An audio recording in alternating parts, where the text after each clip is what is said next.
Jimmy and Sally had just given birth to a new baby boy, but they weren't religious and weren't excited about the prospect of doing a bris on their newborn child.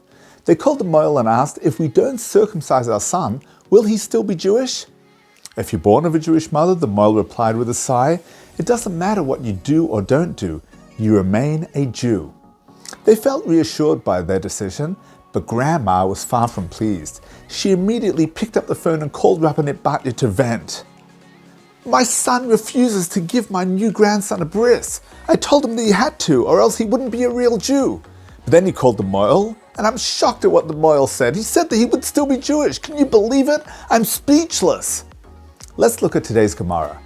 Rabbi says the mitzvah of circumcision is equal to all the commandments of the Torah.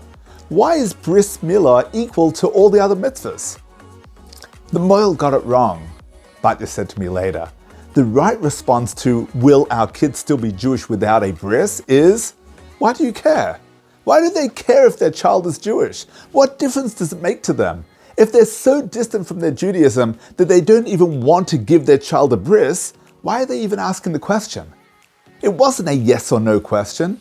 A question as enormous as the one that they posed should have elicited at the very least a conversation about the importance of Judaism in their lives. If being Jewish was important to them, why was it important to them? What did being Jewish mean in terms of how they intended to raise their child?